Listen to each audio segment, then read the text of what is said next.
Hello friends and dear students, एक बार फिर से आपका स्वागत है आपके अपने इस यूट्यूब चैनल पर।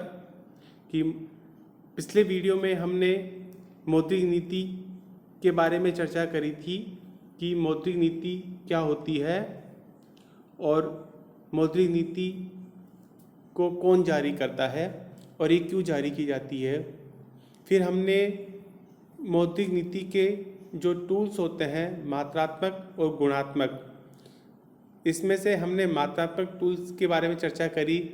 मात्रात्मक टूल्स में बैंक रेट के बारे में चर्चा करी कि बैंक रेट क्या होती है, आरबीआई बैंक रेट को कम और ज़्यादा क्यों करता है और किस तरह से ये मुद्रा के प्रवाह को बैंक रेट के माध्यम से नियंत्रित करता है।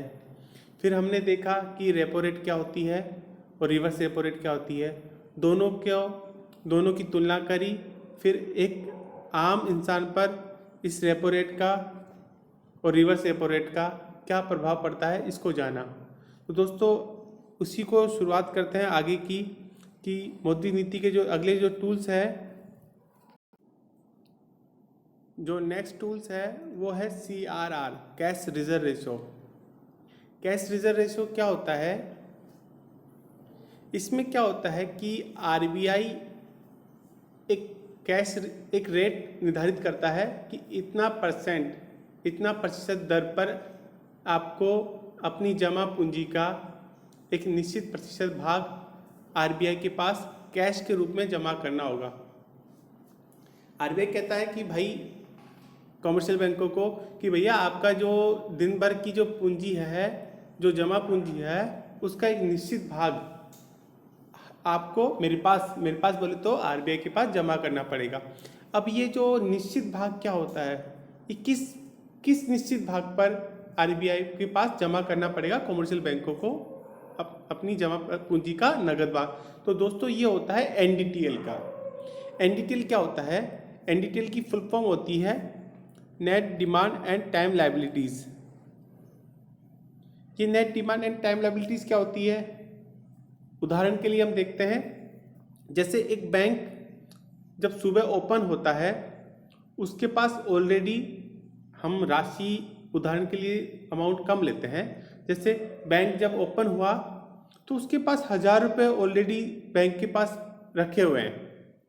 अब उस बैंक के पास पूरे दिन भर का जो कामकाज हुआ उसमें क्या हुआ कि 600 रुपये उसके अंदर और डिपॉजिट, लोगों ने इसमें डिपॉजिट करवाया बैंक के अंदर, और पूरे दिन के अंदर 500 रुपये लोगों ने विड्रॉल किए। अब इस तरह से शाम को जब उसके बाद जो पैसा बचा वो कितना बचा, 1000 रुपये, 1100 रुपये बचे। भाई 1000 रुपये तो स्टार्टिंग में थे ओपनिंग के टाइम बैंक के मॉर्निंग में, पूरे दिन में जमा हुए 600 और विड्रॉल हुए 500, तो इस तरह से उसके पास कितना बचा, 1100। तो भाई इस 1100 का इसी का एनडीटीएल का जो आरबीआई निर्धारित करता है दर, ब्याज दर, उस ब्याज दर के आधार पर कमर्शियल बैंकों को अपनी जमा पूंजी एनडीटीएल का कैश के रूप में आरबीआई के पास जमा करना पड़ेगा। अब आरबीआई यदि सीआरआर की रेट को ज़्यादा करेगा तो क्या होगा, सीआरआर की रेट को ज़्यादा कर देगा आरबीआई, तो कमर्शियल बैंकों को अपने एनडीटीएल का जो भाग है कैश के रूप में वो जमा कराना पड़ेगा आरबीआई के पास। यदि ज़्यादा रेट कर देगा तो ज़्यादा जमा कराना पड़ेगा आरबीआई के पास, उनके पास ज़्यादा रखना पड़ेगा। जब ज़्यादा रखेगा तो कमर्शियल बैंकों के पास राशि भी कम होगी।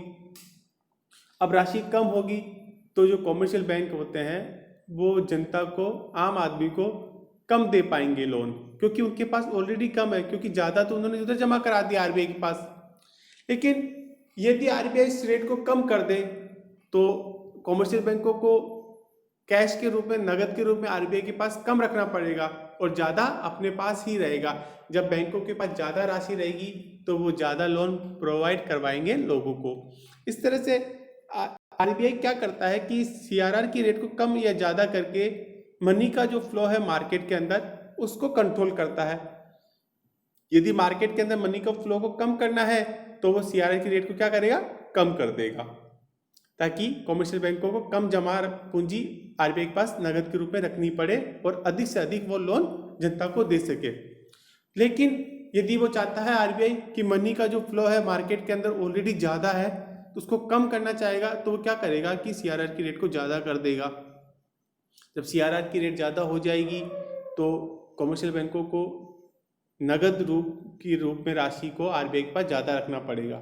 जब आरबीआई के पास ज़्यादा रखेंगे तो वो कम लोन पब्लिक को दे पाएंगे।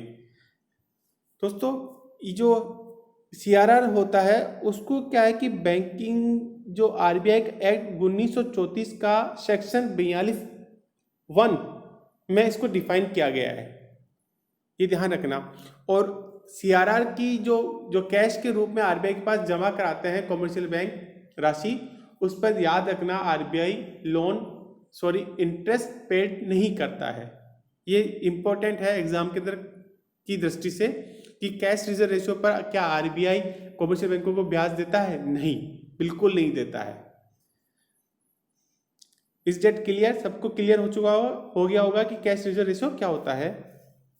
Next, statutory liquidity ratio SLR, जिसको हम वैधानिकता तरलता अनुपात भी कहते हैं।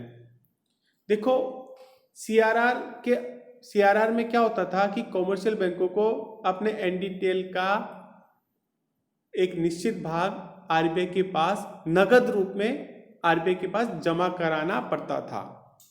लेकिन एसएलआर स्टैट्यूटरी लिक्विडिटी रेशियो के अंदर क्या होता है कि कमर्शियल बैंकों को अपने एनडीटीएल का net demand and time liabilities का एक निश्चित भाग कैश के रूप में या गोल्ड के रूप में या गवर्नमेंट सिक्योरिटीज के रूप में अपने पास स्वयं के पास खुद के पास रखना पड़ता है, ना कि आरबीआई के पास। अब आरबीआई यदि एसएलआर की रेट को ज़्यादा कर देगा तो क्या होगा? कमर्शियल बैंकों को गोल्ड, गवर्नमेंट सिक्योरिटीज या नगद के रूप में अपने पास ज़्यादा रखना कंपलसरी है, ये एक अनिवार्य शर्त होगी। यदि ज़्यादा रखेंगे तो वो लोगों को कम लोन दे पाएंगे, और लोगों को कम लोन दे पाएंगे तो क्या होगा? मार्केट के अंदर मनी का फ्लो कम हो जाएगा। अब आरबीआई कहेगा कि यार, आरबीआई ये सोचेगा कि मनी का फ्लो को बढ़ाना है, तो वो क्या करेगा? एसएलआर की रेट को कम कर देगा। एसएलआर की रेट को जब कम करेगा तो कमर्शियल बैंकों को कैश, गोल्ड या गवर्नमेंट सिक्योरिटीज के रूप में, नगद के रूप में कम रखना पड़ेगा, और वो कम रखेंगे तो ज़्यादा लोन पब्लिक को दे पाएंगे। जब पब्लिक को लोन ज़्यादा देंगे, जनता को ज़्यादा से ज़्यादा पैसा देंगे, तो मार्केट के अंदर क्या होगा? मनी का फ्लो बढ़ जाएगा। तो इस तरह से आरबीआई एसएलआर की रेट को कम ज़्यादा करके मनी के फ्लो को कंट्रोल करता है। याद रहे, SLR is defined under section 24 of banking regulations act of 1949। इसको ही डिफाइन किया गया है बैंकिंग रेगुलेटिंग एक्ट के माध्यम 1949 के सेक्शन धारा 24 में। याद रहे, एसएलआर वो भी कैलकुलेट होता है किस पर? बेसिक ऑफ एनडीटीएल, ये याद रहना। और ये इसको मेंटेन करता है कैश, गोल्ड और गवर्नमेंट सिक्योरिटीज के रूप में। जबकि सीआरआर में क्या होता था कि नगद रूप की राशि में कैश आरबीआई के पास जमा कराना पड़ता था, जबकि एसएलआर के अंदर कमर्शियल बैंकों को अपने पास ही रखना पड़ता है, ना कि आरबीआई के पास रखना पड़ता है। तो ये क्लियर हो गया कि सीआरआर क्या होता है, एसएलआर क्या होता है। सीआरआर और एसएलआर की रेट को कम ज़्यादा करके आरबीआई किस तरह से मनी के फ्लो को कंट्रोल या ज़्यादा करता है। नेक्स्ट लेते हैं हम ओपन मार्केट ऑपरेशन, खुले बाजार की प्रतिक्रियाएं। दोस्तों, खुले बाजार की प्रतिक्रिया में क्या करता है आरबीआई? इसमें आरबीआई जो गवर्नमेंट सिक्योरिटीज होती है, गवर्नमेंट सिक्योरिटीज क्या होती है कि एक पेपर होता है आरबीआई के द्वारा इशू किया जाता है। इस पर एक निश्चित दिनांक तक वो उसकी वैधता की कब तक वैलिड रहेगा वो डेट उस पर लिखी होती है। हर पेपर की उस पर कितने का ये पेपर कितनी की राशि का अमाउंट प्रेफर करता है, ये उसकी राशि की वैल्यू होती है उस पेपर की। तो जब क्या करता है, जब आरबीआई क्या करेगा कि सरकारी प्रतिभूतियां होती है उनको मार्केट के अंदर सेल करेगा, तो क्या होगा? मार्केट के अंदर सेल करेगा तो अधिक से अधिक लोगों को उसको सेल करेगा, तो क्या होगा? सेल करेगा, पैसा किसके पास आएगा? आरबीआई के पास। जब मार्केट के अंदर गवर्नमेंट सिक्योरिटी सेल होएगी तो मार्केट के अंदर से जो पैसा होगा आरबीआई के पास जाएगा, तो मार्केट के अंदर क्या होगा? मनी का फ्लो कम हो जाएगा। ये तो हुआ आरबीआई ओपन मार्केट ऑपरेशन की इस क्रिया में, इसके माध्यम से गवर्नमेंट सिक्योरिटी सेल करके मनी के फ्लो को कम करता है मार्केट के अंदर से। अब यदि आरबीआई को मनी का फ्लो मार्केट के अंदर ज़्यादा करना है, उसको बढ़ाना है, तो क्या करेगा, उसी गवर्नमेंट सिक्योरिटीज़ को वो वापस रीसेल करेगा। जब रीसेल करेगा, रीपरचेज करेगा उसको, तो परचेज करेगा तो उसको वापस पेमेंट करना पड़ेगा। परचेज करेगा गवर्नमेंट सिक्योरिटीज़ और मार्केट के अंदर उसको पेमेंट करेगा। तो इस तरह से वो मार्केट के अंदर मनी का फ्लो ज़्यादा हो जाएगा। जैसे ये स्क्रीन पर देख सकते हैं कि जब सेल करी गवर्नमेंट सिक्योरिटीज़ मार्केट के अंदर, तो पैसा किसके पास गया, आरबीआई के पास। मनी का फ्लो क्या हुआ मार्केट के अंदर, कम, माइनस में हो गया। लेकिन जब आरबीआई परचेज करता है, तो परचेज करेगा तो गवर्नमेंट सिक्योरिटीज किसके पास आई, आरबीआई के पास, और पैसा कहाँ गया, मार्केट के अंदर। तो मनी का फ्लो क्या हुआ, बढ़ा। तो इस तरह से आरबीआई को कंट्रोल करता है। मनी के फ्लो को कंट्रोल करने के लिए क्यों करता है, क्योंकि मुद्रा इन्फ्लेशन, उसको भी कंट्रोल किया जाता है। यदि मार्केट के अंदर मनी का जो फ्लो ज़्यादा हो जाएगा तो क्या होगा, इन्फ्लेशन बढ़ेगा ना, क्योंकि हर व्यक्ति के पास यदि ज़्यादा पैसा होगा, यदि किसी वस्तु की डिमांड, सप्लाई कम और डिमांड ज़्यादा हो जाएगी तो क्या होगा, रेटें बढ़ेगी, महंगाई बढ़ेगी। इसी महंगाई को नियंत्रित करने के लिए आरबीआई क्या करता है, मनी के फ्लो को मार्केट के अंदर कंट्रोल करता है। आशा है कि, मुझे उम्मीद है कि आपको इस क्लियर हो गया होगा कि एसएलआर क्या होता है, सीआरआर क्या होता है, ओएमओ क्या होता है, और ये क्यों इनकी रेट आरबीआई कम और जारी कम या ज़्यादा क्यों करता है, मनी के फ्लो को कंट्रोल करने के लिए।